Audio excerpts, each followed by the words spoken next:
Amitabha. Today, people differ in their concept of Buddhist education from those in the past. They want to learn more at the beginning of their study, not knowing that their method will limit their accomplishment, whereas following the traditional method of practicing Buddhism can result in infinite benefits. In the past, many people have benefited from the traditional method and achieved in their cultivation and attained Buddhahood. However, at best, the present method can only help us to get a doctorate of Buddhism, fame, and wealth. But frankly speaking, it will not be easy for us to sever afflictions or transcend the cycle of birth and death. We should consider this very carefully. Buddha Shakyamuni gave lectures in many places, as did Confucius. In India, the Buddha and his students were invited by places to give talks. They would lecture in those areas for a while, but did not remain permanently. As most of the Buddha's 12,500 students would follow him, it would have been very difficult for one place to support all of them. Only after Buddhism was introduced into China did Buddhist monks and nuns take up permanent residence in what was similar to a Buddhist educational institution. This came about because the introduction of Buddhism into China was supported and financed by the emperor. In India, people respected ascetics who traveled holding an alms bowl and therefore would supply them with offerings. In China, however, people would have regarded this as begging, since the emperor who had invited the teachers respected them. It would have been unacceptable to have them roaming the streets begging for food. Therefore, houses were set up for them to live in, and people were sent by the imperial court to assist the monks so they would not have to worry about their livelihood. By the Tang Dynasty, the system of Buddhist universities had developed. Masters Baizhong and Matsu were the initiators of these institutions. Master Matsu was the 8th patriarch of the Zen school and the 3rd generation student of Master Huineng, the 6th patriarch of the Zen school. There is a Chinese saying that Master Matsu built the university and Master Baizhong set up the rules. What is this Buddhist university? It was the systematization of Buddhist teaching, the next step after what had been the verbal passing of the teachings from a teacher to private students. After Master Matsu, the idea of a university continued to grow. This educational system was the special feature of Chinese Buddhism. The textbooks, lectures, and teaching methods all attained the highest level of artistry, as we can see in the writings, music, images, architecture, offering implements, etc. Today, however, many of these perfect teachings have been lost to us. Today, the quality of Buddhist music has deteriorated. We are short of talented people, not only Buddhist artists with creative talents. Therefore, a Buddhist artist has to be profoundly learned, for only then can she or he truly teach others and convey truth, goodness, beauty, and wisdom. Ancient masters with high spiritual achievement composed Buddhist musical lyrics. But because of the minds of today's people who chant them are not pure, their expression of them is also not pure. Spiritually, they have yet to achieve a state of awakening and are thus unable to move us. The artistic decline is caused by the lack of talented practitioners. Does not mean that Buddhism lacks artistic substance. Anyone who has been to China and visited the Dunhuang murals or the Yungong grottos or the stone sutra texts found in Fangshan County, Beijing, knows how magnificent Chinese Buddhist artistries can be. The stone sutras were found in the years after the Cultural Revolution and are more extensive than the great Buddhist canon. Some of the sutras were translated at a later time than those in the canon.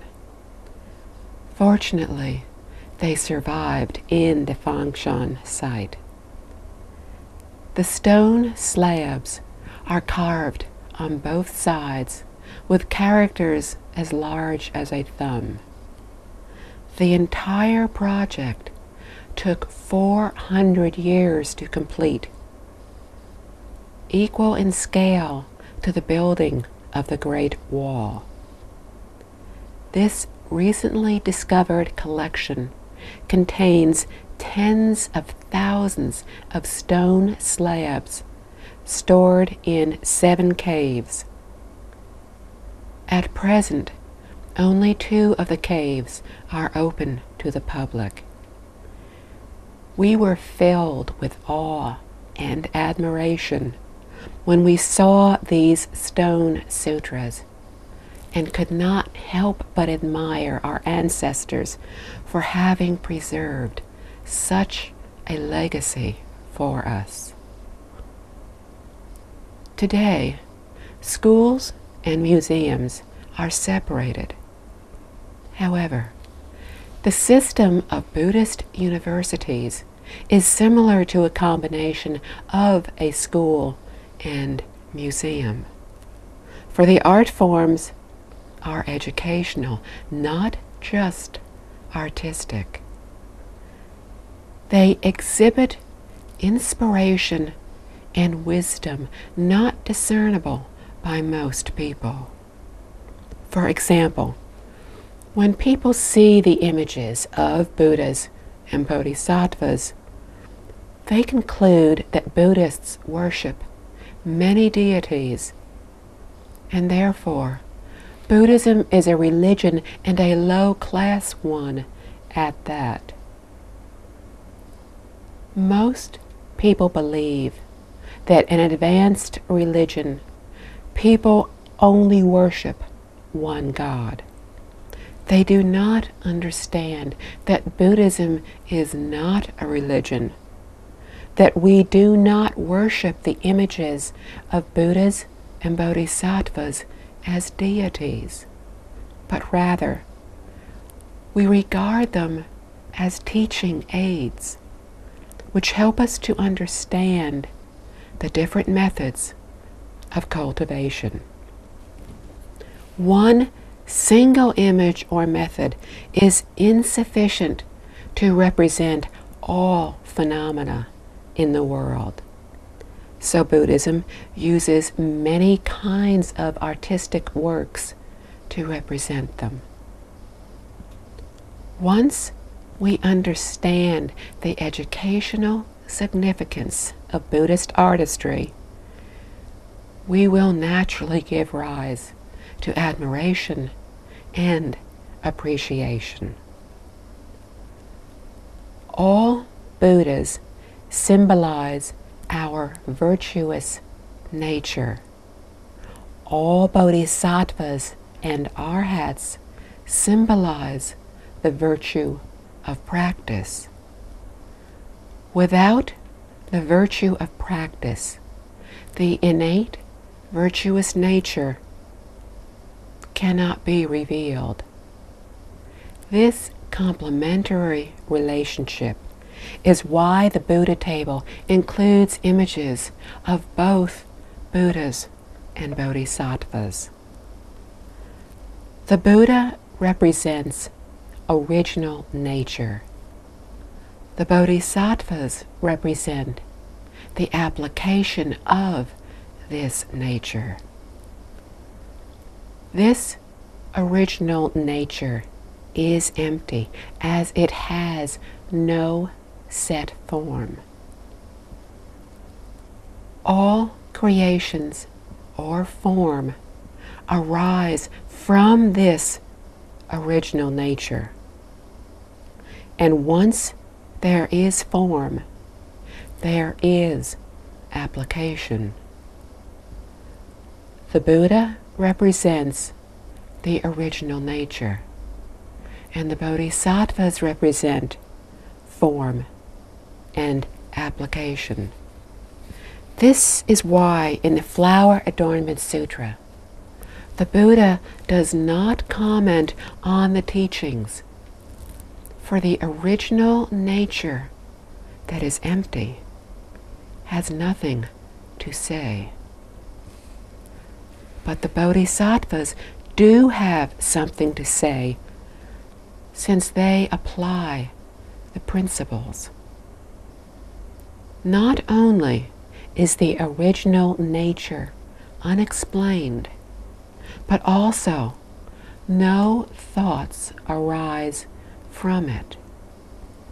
The saying that whenever I open my mouth, I blunder, whenever I have an idea, it is wrong, is said in terms of original nature, represented by one Buddha. Why are there two Bodhisattvas to represent application? The infinite and innumerable form and application are divided into two categories: wisdom and practice, or understanding and behavior. Practice corresponds with understanding. Understanding is the principle and practice of the application. When we see the image of Buddha Shakyamuni, usually Ananda and Kasyapa, two great arhats, are on either side of him. Buddha Shakyamuni represents our original nature. Ananda, who is foremost in hearing, represents understanding and wisdom. Kasyapa, who is foremost in asceticism, represents practice. We may also see Buddha Vairocana, the wisdom body of Buddha Shakyamuni, with Manjusri Bodhisattva and Universal Worthy Bodhisattva on either side of him. Manjusri Bodhisattva represents understanding. Universal Worthy Bodhisattva represents practice. Pure Land Buddhism regards Buddha Amitabha as original nature, with Guanyin Bodhisattva representing compassion and practice, and Great Strength Bodhisattva representing wisdom and understanding. Due to these profound meanings, there cannot be 2 or more Buddhas, 3 or more Bodhisattvas. Each Buddha represents a part of the virtuous nature. Every part of it is perfect, so one is all. All is one. Each name illustrates the virtues.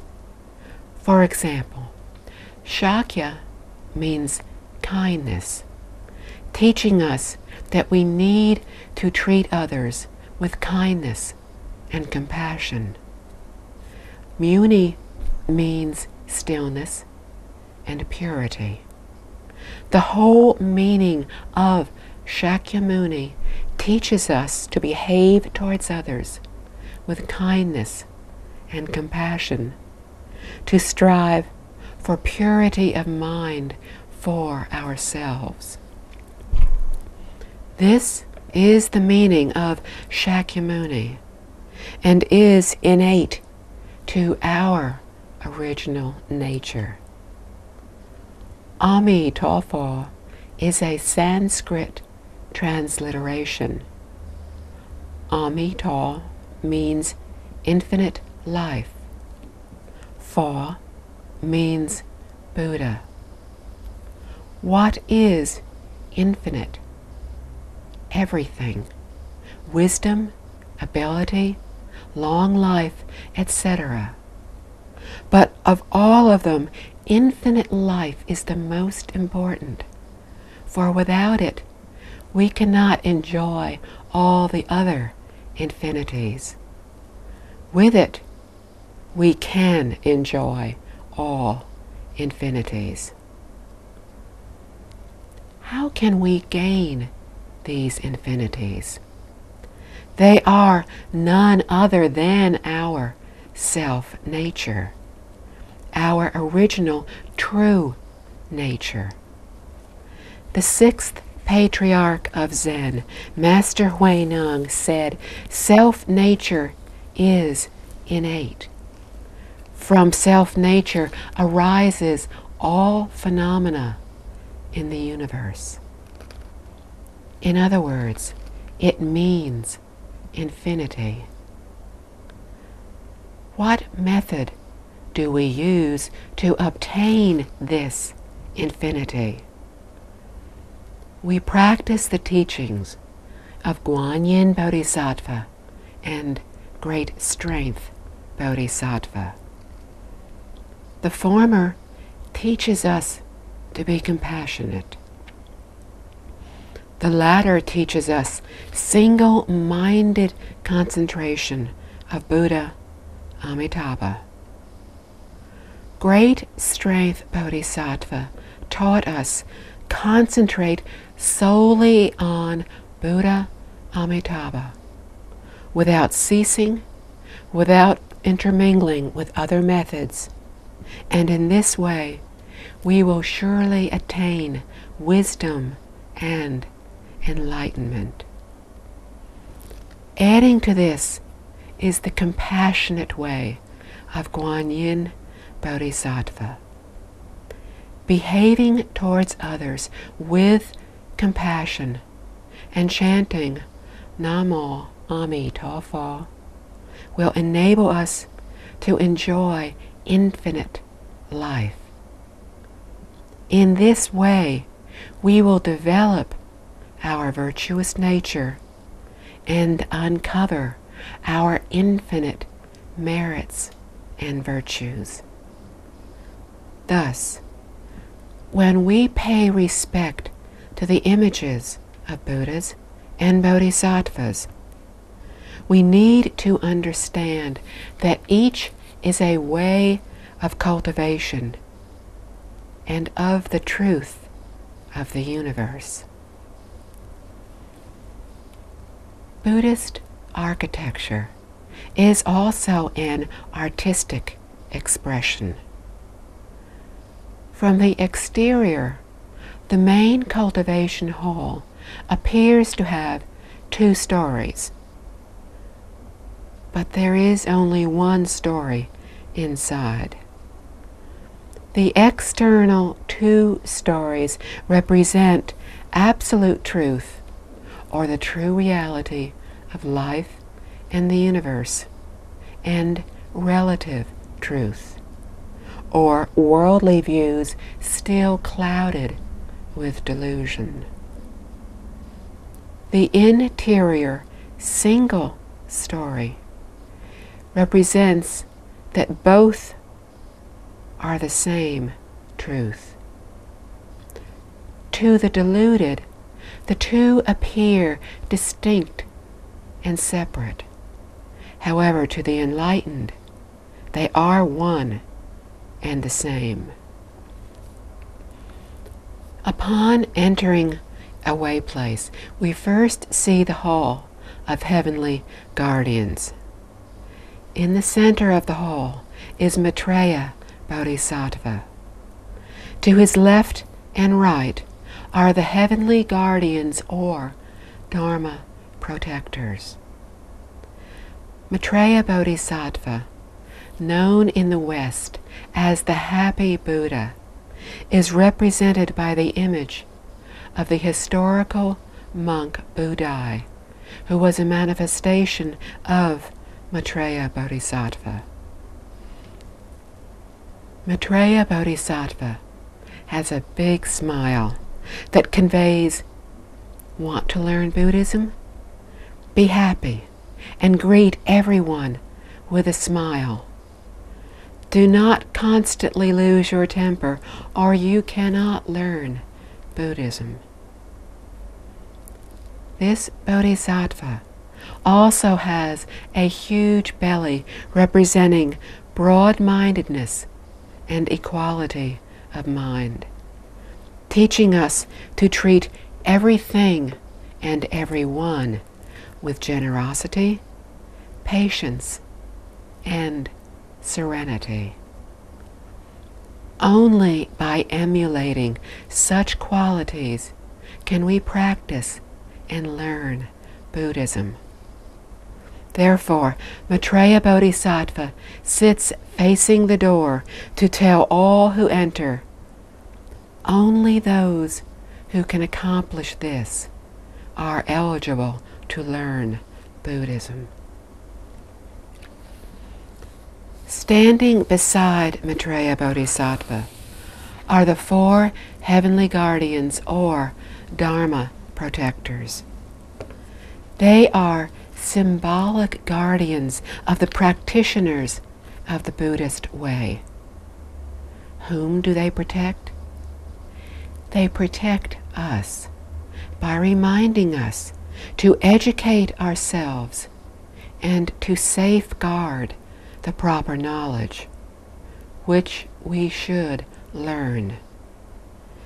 Each guardian portrays a different aspect of thought or action. The Eastern Dharma protector symbolizes responsibility and safeguards the territory, which means that all of us are responsible for ourselves, our family, our country, the world. How do we fulfill this responsibility? If each of us fulfills our duties, fulfilling our obligations, we support each other and ourselves as well. In this way, society will be harmonious, and the country will be prosperous and powerful. The Southern Dharma Protector symbolizes progress and teaches us diligence. It is not enough to just meet our responsibilities. We need to make progress with each passing day, for a day without progress means we regress. He emphasizes the importance of constantly cultivating and advancing our virtue, conduct, wisdom, and ability to improve performance in our duties and in our standard of living. From this, we can see that Buddhism is progressive, always leading the times. The Western Dharma Protector symbolizes comprehensive knowledge and learning, gained through exposure to the world. He represents comprehensive vision, the need to open our eyes to observe nature and humanity, to refine what we see and learn, and to distinguish good from ill. The Northern Dharma Protector symbolizes comprehensive study and learning. Both teach ways of practice and how to achieve the goals in responsibility fulfilling and in self-improvement. As the ancient Chinese have said, to read 10,000 books and to travel 10,000 miles. Reading is a means for accomplishing the fundamental knowledge.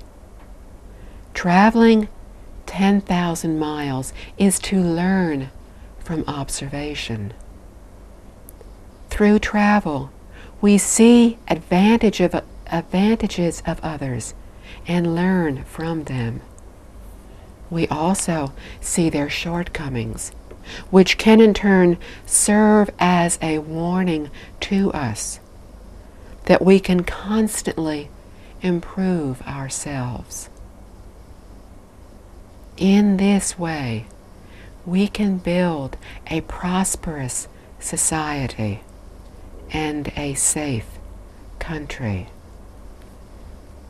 In doing so, we safeguard the Dharma. We safeguard the Buddha's teachings. So the images of the Bodhisattvas and Dharma protectors remind us to be diligent in the pursuit of our goal and responsibilities. So we can see that Buddhism is neither a religion nor a superstition. The four Dharma protectors hold various objects to symbolize different aspects of the teachings. The Eastern Dharma Protector, or managing the nation, holds a lute, which symbolizes the principle that we need to refrain from acting with undue haste, but should keep to the middle path. It is like playing a lute. If the strings are too loose, it will not play well. If the strings are too tight, they will break. We need to be responsible in our duties and do things in a proper, balanced way. The Southern Dharma Protector of growth holds the sword of wisdom that cuts away all troubles and worries. the Western Dharma protector, holds a dragon or snake that is twining around him. The dragon or snake symbolizes change. Today, everything is constantly changing. Only when we can see the truth will we be able to interact with ease and serenity. The Northern Dharma protector holds an umbrella, symbolizing protecting us from all the pollution around us. While learning, we need to safeguard our pure mind and quiet heart from becoming polluted. Furthermore, we need to understand the true reality of life and the universe, to have the wisdom and ability to interact with all others, matters, and objects. All of this can be learned by visiting the Hall of Heavenly Guardians. If we regard these protectors as deities to be worshipped, who have magical powers, who will protect us if we burn incense, prostrate, and offer them flowers and fruit, praying for protection and safety, we will be sadly mistaken. This is superstition. All the facilities, images of Buddhas and Bodhisattvas, and offering maids are teaching aids designed to inspire our mind and wisdom. They also serve to remind us of the importance of being enlightened instead of deluded, virtuous instead of deviated, pure instead of polluted. These are the three principles of Buddhist teaching and practice. Therefore, everything in a way place serves as a teaching aid. Even the offerings are educational. A container of water symbolizes the Dharma. The water is clean, symbolizing that our minds need to be as pure as the water. It is calm, without a single ripple, symbolizing the serenity, the tranquility in our hearts. It is to have purity and equality of mind.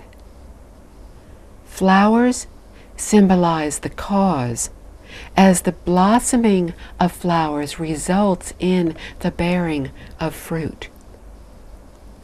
Flowers symbolize the 6 paramitas. Fruits are not offered to the Buddhas and Bodhisattvas to eat. They remind us that if we want the sweet fruit or the good result, we must cultivate and accumulate good deeds, the cause. Thus, everything we see in a way place is a teaching aid.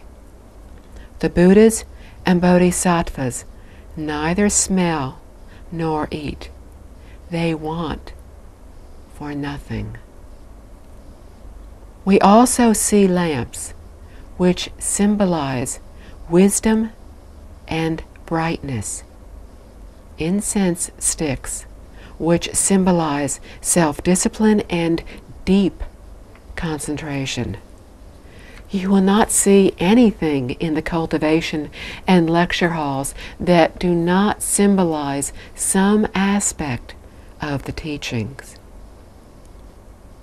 However, it is a sad loss that many Buddhists are totally ignorant of the educational significance of these objects. They do not know why they burn the incense or why they make offerings to the Buddhas and Bodhisattvas. Their belief is actually superstition. Some people criticize Buddhists for being superstitious. They are right. Too many Buddhists are confused about Buddhism. We need to be clear on what we are learning and explain this to the skeptics and critics. Then I believe they will also want to learn. I have introduced Buddhism to people in China in this manner. After hearing my explanation, they said they had been missing a good thing and wished to learn more. In conclusion, it is the genuine wisdom and the perfect enlightenment, the infinite enlightenment in Buddhism that helps all sentient beings obtain true benefits and happiness. The Buddha teaches all sentient beings with his boundless, compassionate heart. Throughout history, Buddhist practitioners, whether they be of the esoteric, Zen, or any other school, have made great achievements following these principles and methods. Today, however, many people know very little of the genuine principles and methods. So few have any real achievements. In our Dharma-ending age, people have overwhelming obstacles from their accumulated karma. Under these circumstances, the Buddha name chanting recitation method is most effective due to its simplicity and expediency. It neither takes a long time nor requires special rituals. Anyone can practice it, anytime, any place. This is why so many people have attained achievement.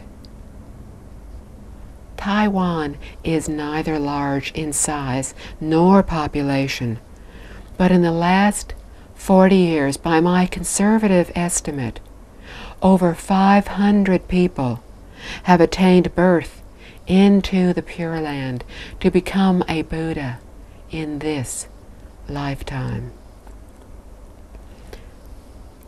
To become a Buddha in one lifetime. To succeed, we accord with the teachings in the 5 Pure Land Sutras and 1 commentary. Generate the Bodhi mind and concentrate on mindfulness of Buddha Amitabha. The Awakening of Faith Sutra, the Awakening of Faith Sastra stated that enlightenment is innate. Delusion is not. Therefore, we definitely can uncover our Buddha nature and our proper viewpoints. We definitely can discard what is not innate, our delusion, deviated viewpoints, and impurities. Thus, we recite Amitabha to rid ourselves of our negative karmas and bad habits, to live simply, to practice diligently, to achieve, to attain the Buddha name chanting samadhi. Then, finally, we attain freedom in body and mind and understand the true reality. We are free to go whenever we wish. If we choose to remain here for a longer time, that is all right. Since so many have achieved, why can't we? We have not sincerely chanted long enough. How long is long enough? According to ancient records, many have achieved after 3 years. After that, we no longer have any fears. We will feel perfectly safe, and our minds will be perfectly at ease. If the Third World War were to start today, and a nuclear bomb were to explode, we would simply say that it was time to go to the Pure Land. No pain, no fear, true freedom. This is what the Infinite Life Sutra explained as the true benefit given to all sentient beings. Adopt whatever teachings and practice are beneficial and effective.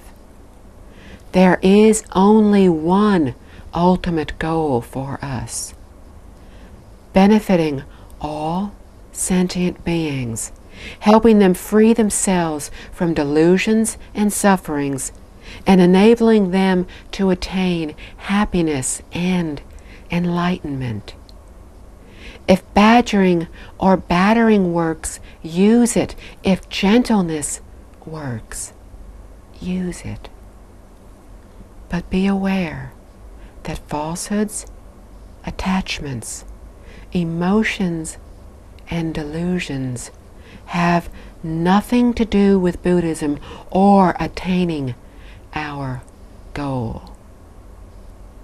I hope everyone will attain the goal of freedom from delusion, attachment, and suffering, to attain happiness, tranquility, and the perfect, complete enlightenment. Amitabha.